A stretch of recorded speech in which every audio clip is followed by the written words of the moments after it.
রাশেদ আর রিয়া দুইজন চাচাতো ভাই বোন। দুইজনই অনার্সের শিক্ষার্থী। এই দুইজন সে শিশুকাল থেকেই একে অপরের শত্রু। সব সময় একটা না একটা ঝামেলা বেঁধেই আছে। অথচ দুইজনে সবসময় এক জায়গাতেই থাকার চেষ্টা করে। ওদের বাবা মা ওদের অভিযোগ শুনতে শুনতে অতিষ্ঠ। এই তো আজকেও ভার্সিটি থেকে বাড়িতে ফিরে এসেই ছাদে কাপড় শুকাতে দিয়ে রিয়া যখন নেমে আসছে সিঁড়িতে, তার সাথে দেখা হলে রাশেদকে আটকাতে গেলে রাশেদ বলে, কিরে সামনে এমন বৈদ্যুতিক খাম্বার মতো দাঁড়িয়ে পথ আটকে রাখলি কেন? কি বললি তুই? আমি বৈদ্যুতিক খাম্বা? তুই কি? হ্যাঁ তুই কি? তুই তো একটা সুপারি গাছের মতো লম্বু আর চিকনা পাতলা খান। আমার সামনে এসে দাঁড়িয়ে গেছে। দেখ, তুই তোর সামনে থাকতে আমার বয়ে গেছে। নিজেকে তুই কি মনে করিস? আমি কি মনে করি সেটা বিষয় নয়। তুই বল, আমার বান্ধবী নীলাকে কি বলেছিস? আরে আমি কি বলবো, নীলার সাথে তো আমার দেখাই হয়নি। তাছাড়া নীলা কিন্তু আমারও বান্ধবী। তুই একটা মিথ্যাবাদী লম্পট। আবার যদি মিথ্যা বলেছিস তো আমি তোর গেল মার্কা চুলগুলো কেটে মদন টাক বানিয়ে দেব। ইস রে, আর আমি বুঝি হাতে চুরি পরে বসে থাকবো? এখন তুই সরে দাঁড়া, আমি তোর মুখ দেখতে চাই না। তুই শালা আমার সাথে ভণ্ডামি করিস? আজ তুই নীলাকে কস নাই যে নীলা আমার থেকে বেশি সুন্দর? বলেছি, বেশ করেছি। আমি ভুল কি বলেছি? নিজেকে কি মনে করিস তুই? এই শালা, আমাদের এলাকায় ও কলেজের মধ্যে আমার চেয়ে সেরা সুন্দরী আর কে আছে রে? কেউ নেই, বুঝলি? ইস রে, যেই না ওনার চেহারা, আবার নাম রাখছে পেয়ারা। নিজের পেতনি মার্কা মুখ একবারও কি আয়নার সামনে গিয়ে দেখা হয় নাকি? দেখে তো মনে হয় পেতনিদের নাতনি। কি বললি তুই? আমি পেতনিদের নাতনি? তুই যে আফ্রিকার জঙ্গলের জানোয়ার। তোর কি খেয়ে দেয়ে কোনো কাজ নেই? গায়ে পড়ে শুধু ঝগড়া করতে চাস কেন? আবে যা যা, তোর মতো গাধার ঝগড়া করতে আমার বইয়েই গেছে। এলাকায় এই রিয়ার জন্য কত যুবক পাগল হয়ে গেছে তাকে তোর জানা আছে? কলেজের সব যুবকরা রিয়ার ক্রাশ। জানবো না কেন, জানি তো। যত সব খোর আর চিচকে চোর ছাড়া আর কেউ তো সময় নষ্ট করে তোর পিছু লাগে না। রাশেদের কথা শুনে রিয়া ঝাঁপিয়ে পড়ে রাশেদের পিঠে। দমাদম কয়েকটা ঘুষি মারার পরে রাশেদ হাঁপাতে হাঁপাতে নিচের দিকে নেমে আসলে রাশেদের খালা বলে, কি হলো বাচান? আছো তুমি ওই রিয়ার কাছে প্যাদানি খাইছো? আফসোস কইরো না বাচান, আমি ওর মামাকে কান ধরে উঠবোস করিয়ে তোমার মারের বদলা নিব। সেই ছোট্টবেলা থেকে যে তোমাদের এই মারামারি চলছে, এবার তার সমাধান হওয়া দরকার। একই মামুনি, তোমার এতটা রাগী মনে হচ্ছে কেন? ওই পাজি বেলির ভাগ্নে কি তোমাকে কিছু বলেছে? ও আমাকে কি বলবে মামা? আমি তো ওকে আজ আচ্ছা মতো করে দিয়েছি। ও বলে কি না আমার চেয়ে নীলা সুন্দরী। আচ্ছা মামা, তুমি বলো তো, আমাদের এলাকায় কি আমার চেয়ে সুন্দরী আর কেউ আছে? আমার জানা মতে নেই, তবে আমার জানা মতে তোমার মতোই বেলিও খুব সুন্দরী। এবার তো তুমি খুশি? তুমি আবার এর মধ্যে ওই বেলি খালাকে টানছো কেন? তুমি কি ওই বাদরটার খালাকে পছন্দ করো নাকি? তোমার কথার মধ্যে মনে হচ্ছে কিসের একটা গন্ধ খুঁজে পাচ্ছি। সত্যি কথা বলতে, আমি রাশেদের খালাকে খুব পছন্দ করি। চিন্তা করো না, বেলি খালাকে আমি সব কিছু বলে ঠিক করে দিব। তুমি ওই বাদরটার এমন অবস্থা করবে যাতে করে ও আমার সঙ্গে আর কখনো কারো তুলনা না করে। আচ্ছা ঠিক আছে, আমি রাশেদকে বলে দিব ও যেন আর কখনো আমার প্রিয় সুন্দরী ভাগ্নিটার সাথে কাউকে তুলনা না করে, এবং ওকে একটা উচিত শিক্ষা দিব। এই কথা বলে বাদল মামা চলে গেলে মনের আনন্দে নিজের রুমে উদ্দাম নৃত্য শুরু করে। হঠাৎ সেখানে চলে এসেছে রাশেদ। এই নাচের দৃশ্য দেখে রাশেদ বলে, সবেমাত্র স্ক্রুটা ঠিক করলো, এরই মধ্যে এমন লাফালাফি করলে তো তোর নাট বল্টু সব খুলে যাবে রে। তাছাড়া যদি লাফালাফি করতেই হয় তাহলে জঙ্গলে গিয়ে শুরু কর। তোকে একবারই আমার রুমে নজর দিতে কে বলেছে? শকুনের দৃষ্টি নিয়ে চাইবি না। কাউকে শকুন বলার আগে নিজেকে কি বলছিস সেটা ভাবা উচিত, কারণ শকুনের নজর যেন কোথায় থাকে। কি এত বড় কথা? আজ আমি তোকে খাইছি শালা। আজ তোর একদিন কি আমার একদিন। তুই আমাকে কি ভেবেছিস বল? আমি যে তোকে বাংলা সিনেমার রিনা খান ভাবি সেটা কি বুঝতে পারিস না? আমাকে রিনা খান বলার আগে তুই নিজে কি সেটা আগে ভেবে দেখেছিস? টেলিসামাদ, তোকে দেখলেই গা ঘিনঘিন করে। এভাবেই চলতে থাকে দুই চাচাতো ভাই বোনের খুনসুটি। রাশেদের বাবা বড়, রিয়ার বাবা ছোট। দুইজনই আপন ভাই, পাশাপাশি বাড়ি, তবে দুই বাড়ির একই ছাদ, একই উঠান। এদের বাবা মা সেই ছোটবেলা থেকে এদের মারামারি দেখে অভ্যস্ত। দুইজনে একই ক্লাসে পড়ে। রাশেদ বরাবর প্রথম হয় আর রিয়া হয় দ্বিতীয়। এই একটা জায়গায় রিয়া রাশেদের থেকে পিছিয়ে। আজ সাত সকালে রিয়া এসে রাশেদকে বলে, এই যে আইজাক নিউটন, এখন ওইসব গবেষণা বাদ দাও। বড় আম্মু তোকে এক্ষুনি ডাকছে, না গেলে তোর কান ধরে নিয়ে যেতে বলেছে। এখন তুই ঠিক কর কি করবি।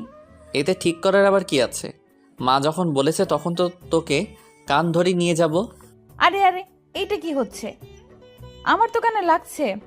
আমার তো বলেছে আমি যেন তোর কান ধরে নিয়ে যাই। আচ্ছা, তোর কি খেয়ে দিয়ে কোনো কাজ নেই? পরের বাড়ি এসে শুধু খবরদারি করা কি তোর কালচার হয়ে গেছে? এটা পরের বাড়ি হবে কেন? এটা আমার বড় আব্বুর বাড়ি, বুঝলি? বড় আব্বুর বাড়ি? আব্বুর তো না। আমার কাছে বড় আব্বুর আর নিজের আব্বুর দুটোই সমান। তুই এইভাবে বললে আমি কিন্তু সবকিছু বড় আব্বুকে বলে দিব। আরে যা যা, বড় আব্বুকে বলে দিব। শালা বড় আব্বুর চামচে কোথাকার। তাহলে তুই এখন খেতে যাবি না? এক্ষুনি আমি বড় মাকে বলে মুরগির রানটা খেয়ে নিচ্ছি, পরে যেন দোষ দেওয়া না হয়। তোর এত বড় সাহস হয় কি করে তা আমি বুঝতে পারছি না। আমার মা তোকে দিবে মুরগির রান? হা হা হা। বললে কথায় হাসি পায়, দুঃখে বুকটা ফাইটটা যায়। আমার মা এমন ভুল কাজ কখনো করবে না। ঠিক আছে, আজ তাহলে আমি প্রমাণ করে দিব যে বড় মা আমাকে কতটা স্নেহ করে। এই আমি গেলাম মুরগির রান খেতে। তারপর দুইজনেই ছুটে যায় রান্না করে। আসলে রাশেদের মা রিয়াকেও খুব আদর যত্ন করে। রিয়ার মাও রাশেদকে না দিয়ে কিছু খায় না। আজ দুইজনেই খাবার টেবিলে সেই রকম ঝামেলা করে। ওদের দুইজনের ঝগড়া দেখে রাশেদের মা ও রিয়ার মা হাসতে হাসতে চলে যায় তাদের রুমে। এদিকে বাদল বেলিকে ডেকে নিয়ে গিয়ে বলে, তুমি তোমার আদরের ভাগ্নে রাশেদকে বলে দিবে সে যেন আমার বোনের মেয়েকে উত্ত্যক্ত না করে। আমি কিন্তু তাহলে রাশেদের নামে ইপটেজিংয়ের মামলা করব। ওরে আমার চান্দুরে, ঠিক করে কথা বলতে যার মাথা ঘোরে সে নাকি থানায় যাবে মামলা করতে। হাতি ঘোড়া গেল তল, ছাগল বলে কত চল।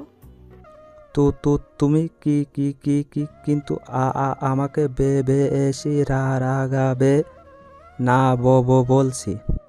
এই তো শুরু হলো তো তোর তুতলানি। এবার এমন মেডিসিন দিব না, তুতলানোর পাশাপাশি গুংরানিও শুরু হয়ে যাবে। তু তু তু তুমি আমাকেই ইনসাল্ট করছো? ইনসাল্ট নয়, আই লাভ ইউ বলছি। আর শুনবে কিছু? এখন ওদিকে চলো, ওরা এদিকে যা খুশি তা করুক। এই তো আমি ভালো করে কথা বলতে পারছি। তুমি আমাকে আই লাভ ইউ বললে আমার সব কিছু ঠিক হয়ে যায়। এভাবেই চলছে বাদল আর বেলির প্রেম। এদিকে রাশেদের আবার উপন্যাস পড়ার অভ্যাস। একদিন রাশেদ ছাদে বসে উপন্যাস পড়ছে। হঠাৎ রাশেদের মাথাসহ সমস্ত শরীর ভিজে যায়, কারণ রিয়া টবে সব গাছে পানি দিচ্ছিল। রাশেদ রেগে গিয়ে বলে, এই পরন্ত বিকেলে তুই আমাকে স্নান করিয়ে দিলি, আমার বইটাও ভিজে গেছে। এবার দেখবি মজা কাকে বলে। আমার ইচ্ছে হয়েছে, আমি ভিজিয়ে দিয়েছি। আমি কি তোকে ভয় পাই? এবার তাহলে দেখ আমি কি করি। তোর যা করার থাকে তাই কর, আমাকে তুই কিচ্ছু করার ক্ষমতা রাখিস না। তবে রে, এই নিয়ে এবার দেখাচ্ছি মজা। এ কি, তবে সব পচা কাদা তুই আমার সমস্ত মুখে লাগিয়ে দিলি? আরে না, আমি তো তোর মুখে মেকআপ করিয়ে দিলাম। এবার তুই নীলার চেয়ে সুন্দরী হয়ে যাবি। এ কি, তুই মাজায় আবার ওড়না পেঁচাচ্ছিস কেন রে? লড়াই করবি নাকি? জানোয়ার কোথাকার! আমি এক্ষুনি যদি এর বদলা নিতে না পারি তাহলে আমি সাচ্চুর মেয়ে নয়। চাচ্চু তো আমার চাচ্চু, এসব দিব্যিতে কোনো কাজ হবে না। কথা শেষ হওয়ার আগে আচমকা রিয়া আচারের বয়মটা নিয়ে এসে সমস্ত তেল রাশেদের গায়ে ঢেলে দিলে জ্বলতে থাকে রাশেদের গা। তাই তো এবার সেই জ্বালা থামাতে রাশেদ রিয়াকে জড়িয়ে ধরে, ওর সারা গায়ে ঘষতে থাকে। এক পর্যায়ে নিজের বুকে লেগে থাকা তিল রিয়ার মুখে লাগিয়ে দিয়ে বলে, নে নে, এবার আচার চেটে দেখতেই পারিস, তোর তো এখন আচার খাওয়ার বয়স। একদম বাজে কথা বলবি না, জানোয়ার, বুঝতে পারলি? যদি আচার খাওয়ার দরকার হয় তাহলে তুই যে তেল লাগিয়ে দিয়েছিস সেগুলো চেটে চেটে খেতে পারিস। ঠিক আছে, আমি খাচ্ছি। এই জানোয়ার, এসব কি হচ্ছে? এক্ষুনি ছাড় আমাকে বলছি। আমি আজ তোকে ছাড়বই না, দেখি তুই কি করিস আমার। এখন হঠাৎ আমার এত ভালো লাগছে কেন? এই জানোয়ার দেখছি আমার মুখ থেকে শুরু করে সব কিছু চাটছে। আমার যে কি ভালো লাগছে। ওর যা খুশি তা করুক, আমার গা থেকে আচারের তেল তো পরিষ্কার হচ্ছে। আমিও কি ওর বুক থেকে ঠিক এইভাবেই তেলগুলো চেটে পরিষ্কার করে দেব? সেদিন এইভাবে চাটাচাটির এক পর্যায়ে দুইজনই লজ্জা পেয়ে যার যার রুমে চলে যায়। সারা রাত রাশেদ এবং রিয়া ভেবেছে এটা কি করলো তারা। তাদের দেহ মনে তো এখন দক্ষিণা বাতাস বইছে। এতদিন কতবার দিনে হাতাহাতি মারামারি হয়েছে, কিছুই মনে হয়নি তাদের। বিকেলে যেটা ঘটে গেছে তাতে করে তো আর সংযত থাকতে পারছে না কেউ। আর তাই তো সকালবেলা গুছিয়ে নিয়েও রিয়া বলে, কালো কি করলো আমার সাথে, আর আমিও কি করলাম ওর সাথে? আমি এখন ওর সামনে কিভাবে যাব? ওই তো গুছিয়ে মোটরসাইকেল নিয়ে বের হচ্ছে, দেখি ও কি বলে। আমি আজ চুপ থাকবো। কি রে, এভাবে দাঁড়িয়ে থাকবি না উঠে পড়বি? ক্লাস কিন্তু শুরু হয়ে যাবে। আজ তুমি যাও, আমি অন্য কিছুতে করে যাব। কি রে, এই ধানি লঙ্কাটার আবার হঠাৎ করে কি হলো? তুই থেকে তুমি বলছে। আমি জানি না কি হয়েছে, তোমাকে যেতে বলেছি যখন, তখন তুমি চলে যাও। ঠিক আছে, আমি তাহলে গেলাম।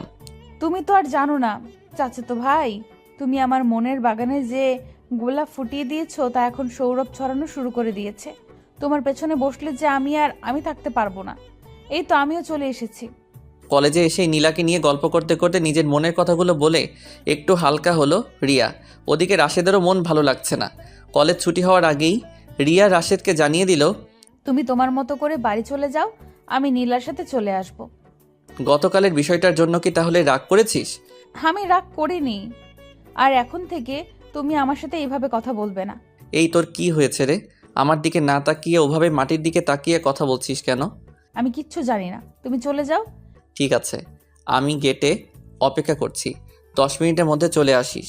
এই কথা বলে রাশেদ চলে গেলে 3-4টে বখাটে ছেলে এসে রিয়া আর নীলাকে বাজে প্রস্তাব দেয়। রিয়াকে তো চারদিক দিয়ে ঘিরে ফেলেছে। নীলা কোনো রকম পালিয়ে গিয়ে রাশেদকে সব বলার সাথে সাথে রাশেদ এসে মাজার বেল্টটা খুলে মার শুরু করে দিলে রিয়া আর নীলাও মার শুরু করে দেয়। এক পর্যায়ে বখাটেরা রাশেদের কাছে মাপ চেয়ে পালিয়ে গেলে রাশেদ বলে, এখনও কি বলবে? আমি তোমার সাথে যাব না। এই তো তুমি কথা পরিবর্তন করেছো, এবার তো আমি তোমার সাথে যেতেই পারি।